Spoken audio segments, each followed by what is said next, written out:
ঘরের ফ্যান চালু করলেন, আর সেটা ঝট করে ঘুরতে শুরু করলো। কিন্তু কখনো কি চিন্তা করেছেন, এই ঘোরার পেছনে কাজটা করছে কি? অথবা একটা সিঙ্গেল ফেজ মোটর নিজের থেকে ঘুরে উঠতে পারে কিভাবে? আপনি হয়তো জানেন না, কিন্তু এই কাজের পেছনে একটা ছোট্ট জিনিস বিশাল ভূমিকা রাখে: ক্যাপাসিটর।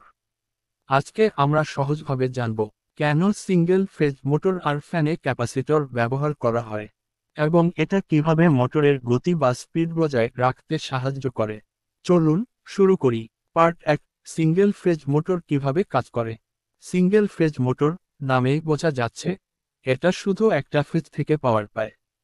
কিন্তু মোটর ঘোরানোর জন্য দরকার ঘূর্ণন ক্ষেত্র, রোটেটিং ম্যাগনেটিক ফিল্ড।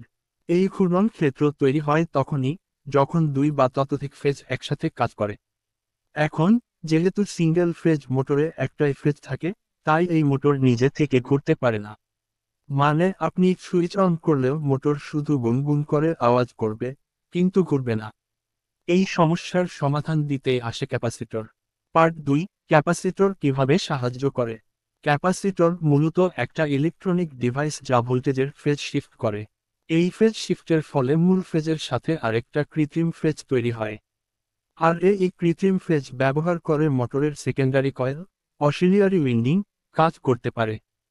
ফলে মোটরে তৈরি হয় একটি ঘূর্ণন ক্ষেত্র, আর মোটর তখন নিজে থেকেই ঘুরতে শুরু করে।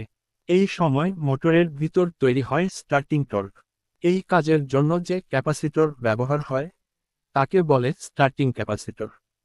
পার্ট 3: রানিং ক্যাপাসিটর, স্পিড ও স্থিতিশীলতা বজায় রাখা।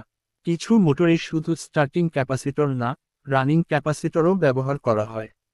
রানিং ক্যাপাসিটরের কাজ হল মোটরের ঘূর্ণনের গতি ধরে রাখা, স্পিড কমে না যাওয়া, পাওয়ার ফ্যাক্টর উন্নত করা, এবং দীর্ঘ সময় স্থায়ী পারফরম্যান্স নিশ্চিত করা। এর ফলে মোটর নির্বিচারে কাজ করতে পারে, কম তাপ উৎপন্ন করে এবং আরও দীর্ঘস্থায়ী হয়।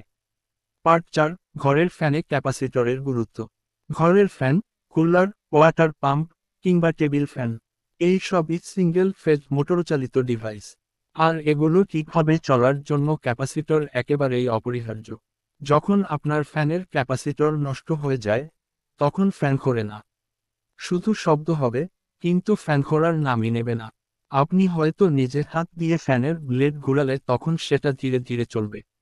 এর মানে, ফ্যান ঘোরার জন্য প্রাথমিক যে টর্ক দরকার, সেটা ক্যাপাসিটর দিতেই পারে।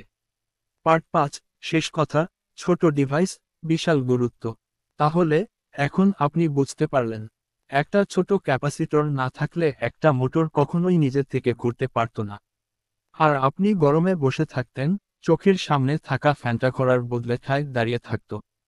এই ছোট্ট যন্ত্রটা ইলেকট্রিক্যাল ইঞ্জিনিয়ারিং দুনিয়ার এক বিশাল হিরো। আর এর কাজ বুঝতে পারলে আপনি নিজেই অনেক সমস্যার সমাধান করতে পারবেন। আপনার যদি এই ভিডিও ভালো লেগে থাকে, তাহলে চ্যানেলটিকে সাবস্ক্রাইবও করুন। Electrical smart technology. কমেন্টে জানান আপনি আর কি কি জানতে চান। ধন্যবাদ ভিডিওটা দেখার জন্য। দেখা হবে পরের কোনো দারুণ টপিকে।